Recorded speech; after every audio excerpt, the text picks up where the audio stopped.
All right, you groovy grasshoppers, and I do mean groovy.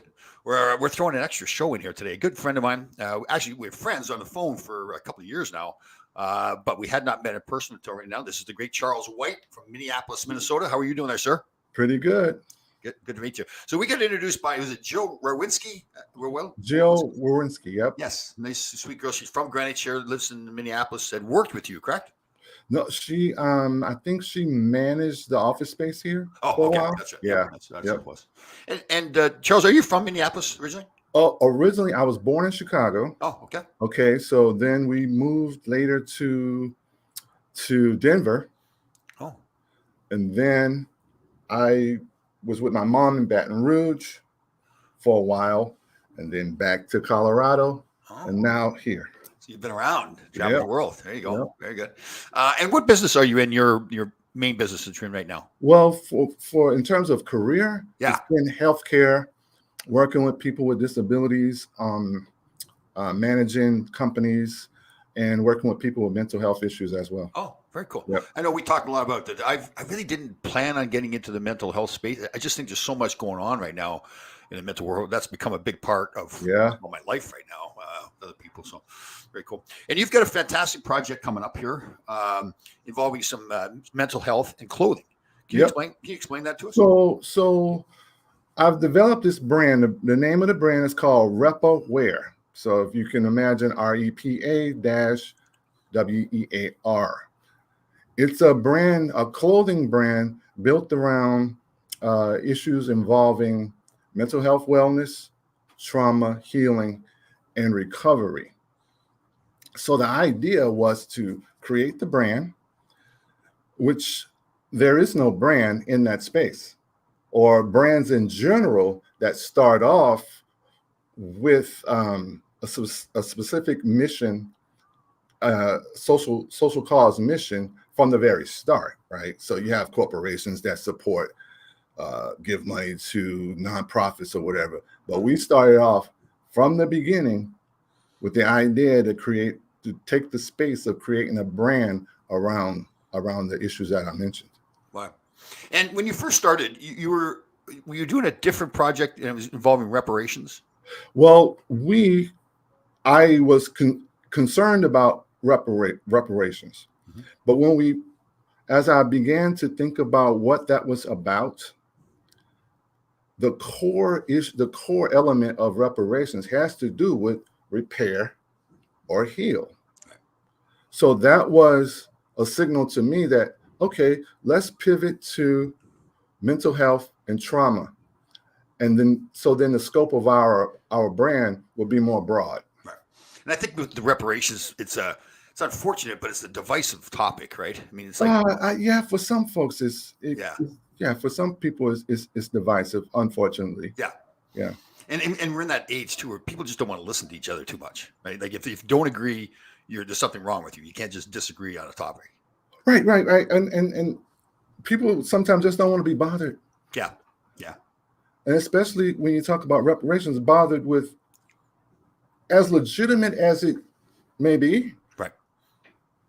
People, when you start to asking people for something, to give you something, it tends to that's a difficult ask, a difficult task. Yeah, it is asking for stuff. So with this then, so you have a clothing brand. Will all the clothing have Repawear on it, or there be other slogans? Yes, we'll have our logo, which is Repawear on the front of our hoodies and t-shirts. Our tagline is "Everyone deserves to be made whole again."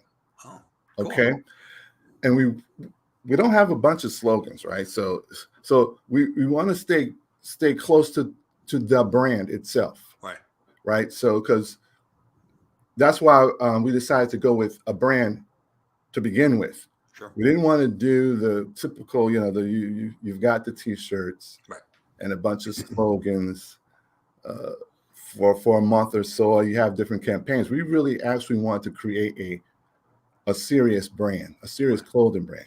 Right. Yeah. So the brand then, so people can go buy the brand off a website? Yes. Okay. Yes. And is that up and running right now? That site is up and running. Good. You just got that up too, didn't you? a few days ago. Nice, good job, congratulations. That's Yep. pretty cool. Very cool. So again, they could just go to repaware.com and that's Yeah, where they find. yep, just straight out repawear.com, repaware.com. Perfect. And then, so the idea is that you buy the T-shirts, and obviously you've got to be some kind of. Well, we have a line, right? Like, so it's the sweatshirts, T-shirts, some T-shirts, hoodies, long sleeve, and graphic tee. Okay, cool. And then a portion of the profits will then go to a certain. Is there one charity you're going to, or is no? So this is how we engage in terms of giving back to the community. Given that trauma it's safe to say that trauma is at epidemic levels. Yeah, right? wow. No one is untouched when it comes to trauma. Mm-hmm. So, given the state of trauma, we wanted to give money and develop scholarships to help train mental health practitioners that focus on trauma. Wow, very cool. So that's what we do. So it's specifically trauma. Well, no, it's in the broad spectrum. It could be mental health, but a subset of mental health has to do with trauma. Right. Yeah. Yeah, you know, I didn't, I don't know if I told you the story or not, but I had a fantastic woman on the show a few times, Jackie Long. She's here locally. Her husband works for the New York Rangers. I met him, and then he introduced me to his wife. She was a licensed hypnotist, registered. And I always thought in the past, hypnotism was like somebody dangling a watch in front of your face. Right. But it's actually, she was great. I actually said that to her on the show, and she said, that's not the first time I've heard that. So she really explained how it worked. That I guess every day we go through a hypnotic state. You could be reading a book for 10 pages or whatever. And then all of a sudden you think, I can't remember what I just read, because you've gone into this hypnotic state just naturally. Right. So it's not like you are babbling or something like that. Like, so meditation is you're trying to get all the thoughts out of your mind. With hypnosis, you're trying to bring thoughts into your mind. Mm-hmm. And the reason I tell that, she was telling me that our subconscious mind is formed anywhere from the last trimester in the womb up until people think 8, 9, 10 years old, in that range. Yeah. And through hypnosis, you can go back and fix any trauma that occurred to you when you're in that age. And very often trauma in those young developmental years cause a lot of issues like addiction, depression, all these different things. So, so they go, the hypnosis allows you to go back into your memories to address those issues of trauma. Yeah. And even if you didn't know you had the trauma, a good friend of mine is a radio personality here in New York, Craig Carton, he talks about it openly. And he had a gambling addiction. Excuse me. It got so bad that he kind of basically had a Ponzi scheme and had to go to jail for like 3 years. Right. But through that whole process, he went, I don't know if he did hypnosis, but he got therapy anyways, and found out that he'd been sexually abused when he was a young child. And that's what caused his addiction. Right. And he'd forgotten all about it until he went through the whole process. So it was pretty, to your point, the stuff that you're doing, man, that's a hot topic right now. Well, because it's so pervasive. Yeah. It's safe to say that most of us are underserved when it comes to that issue. Yeah. Right. We have all have something related to trauma that's helped to shape our personalities. Yeah. That we could use some help with. Yeah. Yeah, but I mean, there's not enough practitioners around those. Yeah. Literally, there's not enough. And don't you think, particularly with men, not limited to men, but particularly with men, there's a lack of confidence to come out and talk about your problems too, like that mental health problems. Well, yeah, for men, it's not considered manly, right, or masculine. Yeah, as ridiculous as that is, right, to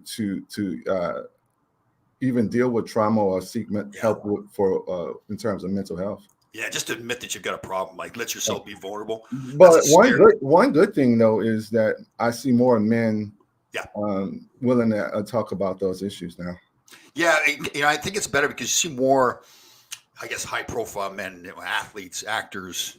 They're not better or worse than anybody else, but they're out there more in the public, and they're talking about it more. So it's making it more the norm. It comes to a point probably in everybody's life when you sit down and examine your life. Yeah. Once you examine your life, then that's when you're probably gonna start talking about that happened to me, or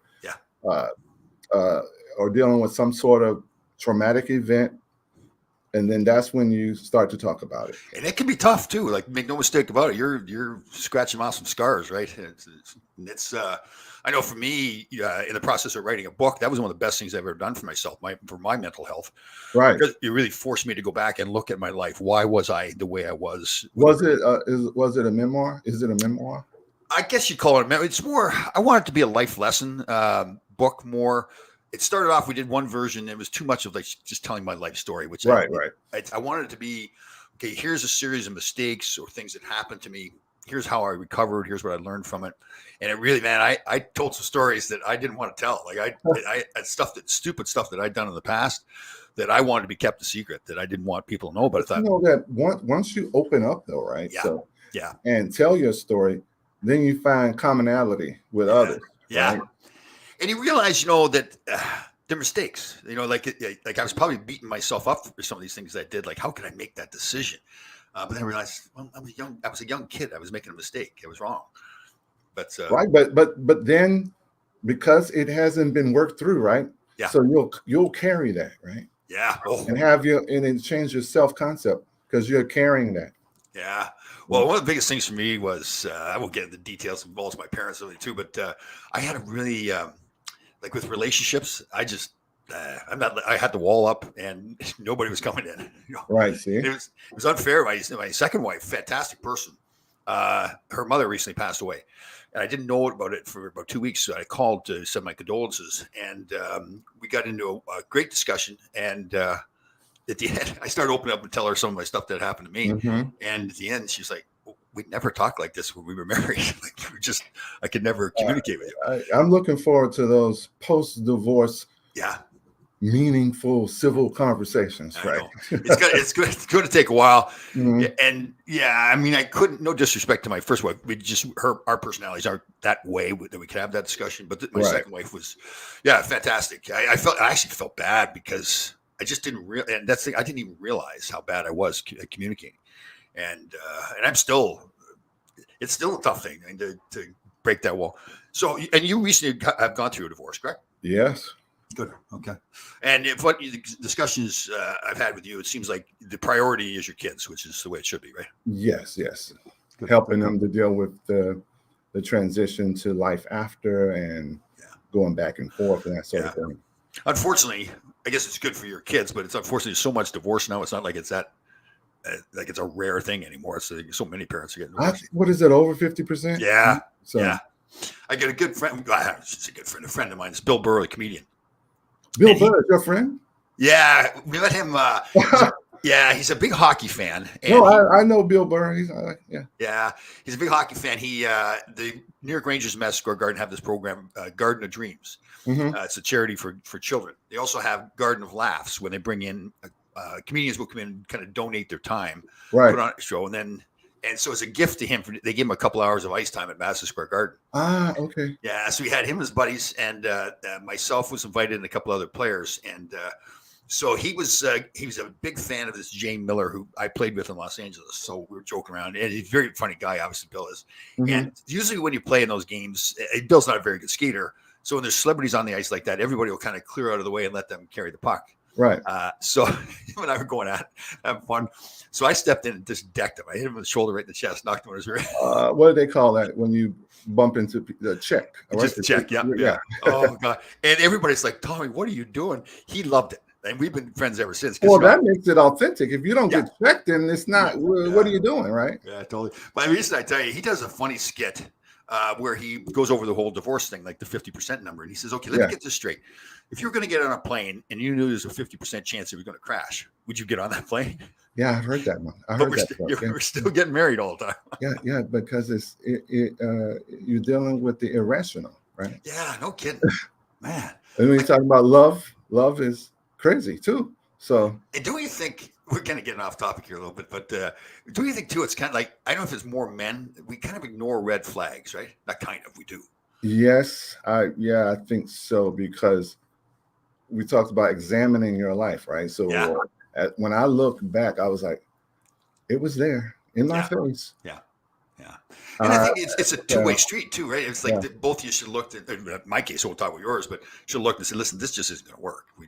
It's just not going to happen. Especially with my first one. It was just, again, and she's a fantastic person. She's the mother of my kids. But we just never should have been together. So, right. yeah. I mean, that takes courage Yeah. and maturity, right? To do that up front, right? Yeah. So Yeah. To walk away. And for men, I think we want to win. Yeah. We always think we can So fix we're things. going to hang in there Yeah. until there's no hope left, right? Yeah. We always fix things, right? That's how Right. we are Yeah. as men. Yeah. So a funny video of this. You may have seen it. This woman, she has a nail in her forehead. Oh. So they start off, and she's on the couch with her significant other, and she's venting, and they don't show her face at first, and she's going, "Oh, I have constant headaches," and she's complaining about this and that. Then they go to his face, and you can tell that he knows what the solution is, but they haven't shown the nail yet. But he's got that. Right. Yeah, he's got that look on his face, like he's gonna go, "Okay, do you want me to tell you the solution?" So finally, they pan to her face and show the nail in her forehead, and he's looking like, "Okay, I know what the problem is," but he knows he's been in these discussions before, and he should keep his mouth shut. So he finally can't take it anymore. He says, "Well, I know what the problem is. You have a nail in your forehead." Right. Yeah. And then that's what she says to him. She says, "You always want to fix things." He's going, "What's his nail in your forehead?"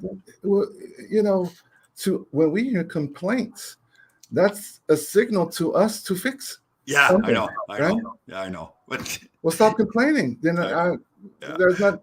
If you would complain so much, I didn't feel like I had anything to fix. Oh, yeah. I know. It was funny. I had this discussion with a woman, and she says, "Well, yeah, you guys are supposed to know when we want to just vent and we want the problem fixed." Well, what? Yeah, No, see, those instructions need to be simplified. Yeah, I know. We're supposed to know, like you need to tell me exactly. Right? Yeah, I know. Isn't it funny? Men and women are different. There's another show I saw. A woman's up in a crowd, and she's talking to Steve Harvey and some other panelist. Oh yeah, okay. Is that when Steve Harvey takes questions from the audience? Yes. Okay. Yeah. So I guess this guest of Steve's was some kind of marriage expert or whatever. Mm-hmm. So a really nice woman gets up, and she's not critical of her husband at all. In fact, she's complimentary of what a great husband is, what a great marriage. But she says, I wish he would. I wish I wouldn't have to tell him what to do. So if I want a hug, I wish he wouldn't just. I wish I didn't have to tell him, honey, can you give me a hug? Or if I want to go on a date night, I wish he would think of it instead of me telling. And the panelist is pretty funny, and she was very sweet about it and everything. But the panelist is funny. He goes, "Ma'am, you do understand? You married a man." Yeah, men think about things in terms of projects. Yeah. Okay, the date night project. Then I will understand. I will get this project. I'll be successful with this project, right? Exactly. That's exactly what the guy said too. Yeah. Oh God, it was funny. Like what he said, listen, he listens to about 25% of what you say.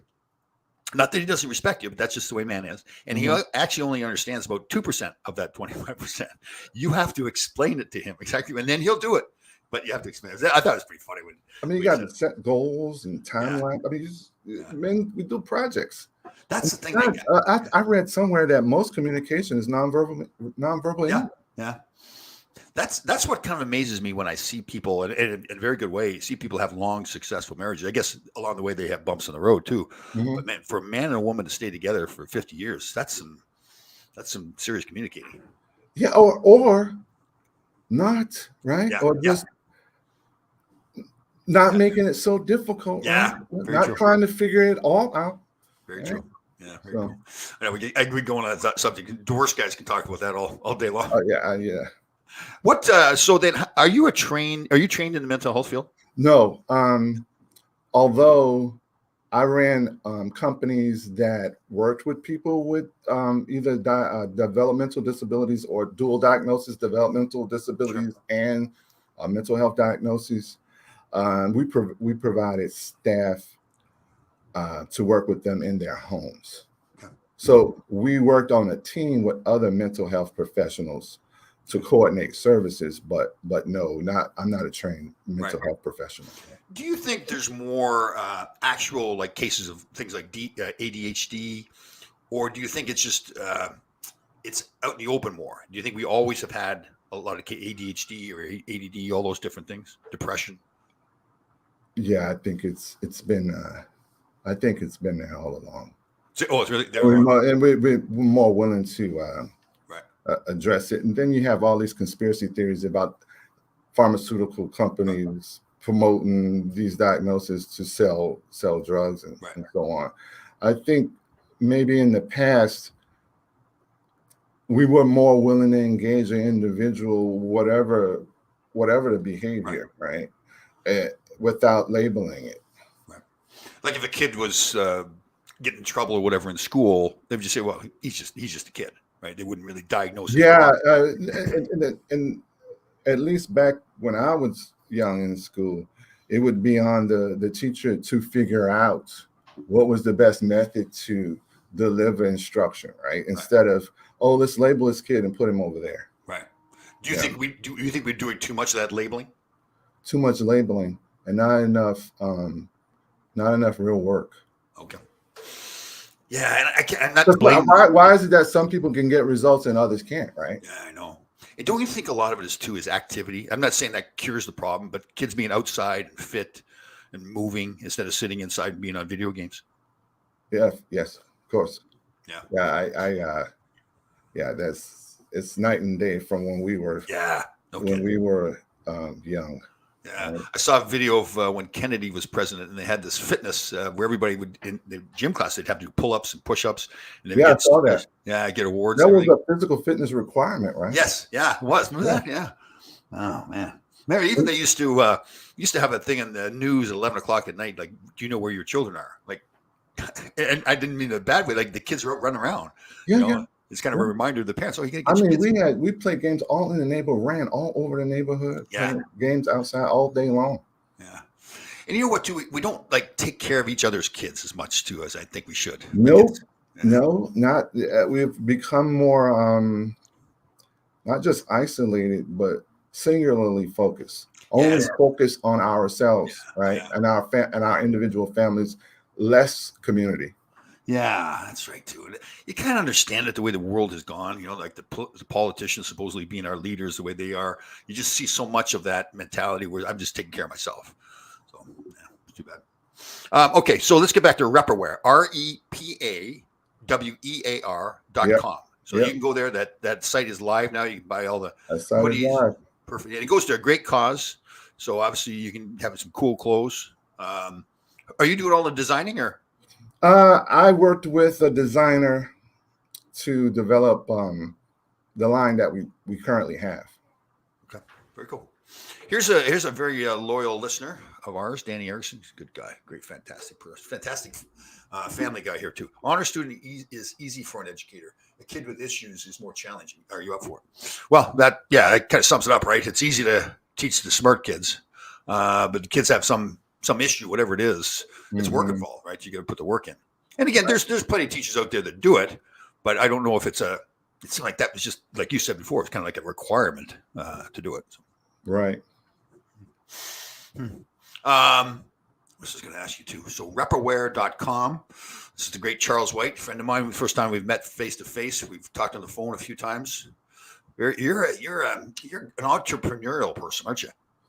You like these? Yeah, you might say that, right? Yeah. You might. Very cool. Very cool. And you got 3 kids yourself, correct? Yes. Very cool. I like that. I've got my two. My 2 have grown. It's amazing seeing my sons now too. Like we talk about marriage. My oldest one is married. Leah is his wife, fantastic person. My younger one lives with his girlfriend, and they all were at home in their separate homes, but working together and living together the whole time during the pandemic. And all 3 of your. We have 2 sons. One's married. One's got a girlfriend. Okay. And so the girlfriend and my youngest son were living together, and then my son and his wife were living together. But they were together the whole time during the pandemic. And I looked at them and said, "What? How could you guys do that?" Yeah. Oh, that's funny. See, my oldest one, Shane, he's a little bit, quite a bit like me. Well, they both are. We got that stubborn streak and everything, and we think we know everything. And we were my oldest son and his wife were over at my place like a year or 2 ago, and he was just being his typical self, and we were having discussions, and we're very set in our ways, we know things. And I turned to her and I says, "How do you put up with that?" And she goes, well, you know what? He's usually right anyway, so I just let him go do what he wants to do. And I looked and I said, Yeah, I told you. where do I find a woman like I that? told you, simplification. Yeah. See, they might last, man. Yeah. It Oh, works. I look at him, I go, man, it's unbelievable. Because, here I am, twice divorced, living by myself, and my two sons. See, here's my theory, my positive spin on things. Uh-huh. That I have taught them how not to do it. So don't do it my way. You are an example of what not to do. That's my positive spin to put on my influence on him. Yeah. Oh God, funny stuff. Well, Charles, listen, this is a fantastic project. I'm going to be helping you with this stuff as much as possible. I think it's a great cause. Thank you, sir. I think you're smart too. It's it's simple. Right? It's clothing. People have to buy clothing anyway, and if they know what a great cause is. So we're going to do. So they when you first start a project like this, people will tell you, God, why are you getting into a clothing line? Why? Yeah. That's so difficult. I mean, you have to spend so much money. I said, well, that's true. But what space are you in? Yeah. And what's your mission? Yeah. If you have in the right space with a good mission, then you should be successful. Yeah. Even if it's a clothing line. No kidding. And it's such a great cause too. Like I said, people have to buy the clothes anyway. So if they now know that money is going to help not just kids, but particularly kids and others with mental health issues. Well, we're concerned about since mental health, and we've done a lot, and we've focused a lot in the area of trauma. It's chronic, right? It doesn't go away, right? It's not like you can. It's not curable, but it's manageable, right? Yeah. Yep. And we need more support and resources available to help people manage it. Yeah. It doesn't go away, right? But you can manage it, and you don't have to let trauma make your life difficult, right? And I've always said to people too, it's not like there's something wrong with you as a whole. You've got some issue to deal with. It's similar if you break your arm, you go to the hospital, it heals. And now you may, like I broke my wrist. My wrist is a little bit funny now. But I'm still fine. It's the same thing with mental health issues. Like you say, it doesn't fully go away, but you learn how to deal with it, right? Yeah.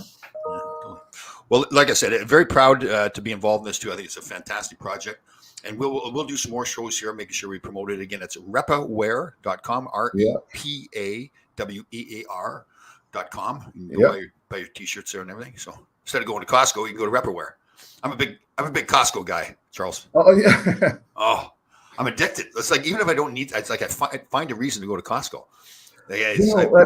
So you're a Costco guy. I used to be an Office Depot guy. Oh yeah, okay. Right, I'd go in there and buy stuff for no reason, right? The office supply stuff. Right? I've got enough food in there in my freezer and fridge and my pantry. I could probably last for 2 months, but I wouldn't have to go for food. But I'll find a way to go. I'll find something. That's one of the things. Speaking of divorce and taking care of your kids. Yeah. The whole aspect of grocery shopping. Oh yeah. Was new to me, right? Yeah. I ex-wife always took care of that, right? Oh, so, sure. But like grocery shopping, like I found myself in the store walking around with a basket, putting stuff in there, and not, the whole grocery shopping thing, and then running out of food. Yeah. Like I never had to worry about it, right? So it would run out every now and then. Yeah. Right? I said, to go back to the store. You got to go grocery shopping, Dad. You need to go grocery shopping. I know. Isn't that funny? Guys. You got to work with me, guys. Yeah. Right. This is a learning curve here. I'm your dad. Yeah. Right. But I'm not second mom. Right. I'm not even close to second mom. Right. I'm your dad. So you guys gotta work with me. Yeah, you'll get better. I was like that too. I was terrible. God, I tell stories about it. Like I couldn't cook hardly at all. So when I had my boys on the weekend, we would make hamburger helper and one night and tuna noodle the other night, and then we were regulars at the Boston Market that was close to our house. So we always get the chicken. Right. See, so we talked about before how simple men are, right? Yeah. It's like that. We can't eat chicken or pasta every day. Sure you can. Right. We can't be every day. That's like for me, it's simple, right? I'll eat that every day. I know. Seriously, we could, right? So Danny's wife turns shopping all day project. Yeah. Well, that's the thing. Women have the That's patience too, right? They can sit there Yeah. and like shop and oh my God. And then you know what I found is how they can be so strategic with it, right? Yeah. Compare prices, coupons, and just all this stuff, right? I go to the checkout line. They ask me, "Do you want a coupon? Do you have coupons?" No, I don't have coupons. I don't know what to do. I don't have coupons. Here's a tip for you. I'm going to send you this app. I'm going to text it to you. Okay. Yucca, Y-U-K-A. So this app, you scan the barcodes on the food, and it gives you out a score on how healthy the food is from 0 to 100. So it's obviously 100 being the most healthy. So it's because sometimes, like even at Costco, if you go scan, Costco has its own brand of canned tuna, for example. You would think canned tuna is canned tuna, but it tells you on all the additives, the bad additives that are in the tuna, as opposed to like if you go to Bumblebee, it's 100 times more healthy because it does not put all those additives and preservatives in there. So the same product basically, but with all that, it just helps you with the healthiness. I mean, your kids are at that age where you are any age, but you want them to be healthy too. So so that's pretty helpful. But no, I'm with you too. When I first started, you'll get better at it, but yeah, it's like it's like Dad, I'm sick. Yeah. I don't think I should go to school. I'm like, okay, now what do I do? Yeah. I'm like, okay, if you're sick, stay home. Yeah. And then the calls come. Did you call the school? Yeah. To let them know that there's going to be an absence, right? You have to call the school. Sure. I'm like, my dad used to just let us stay home every now and then. Yeah, sure. So, I know. Where did you give her Tylenol? I'm like, I should know better than have the Tylenol. You'll get it. You'll get it. All right, one more time. Repaware, REPAWEAR.com, repaware.com. Great cause. It's going to mental health issues, particularly, but not limited to trauma. Yeah. So portion of the profits go to that fantastic cause. And again, that's a big thing. And we're always pumping in here too to make sure people understand. We're talking mental health. There's that mental health and suicide hotline, that 988. You can reach out to us for help. But again, we're not professionals at this, but we'll steer you in the right direction, get help. So make sure we're helping everybody else. Great cause here, Charles. Great to meet you finally in person. Yeah, man. And again, last time, Repaware, REPAWEAR.com. Great cause. All right, Charles. Good to see you. All right, man. Thanks for having me. My pleasure.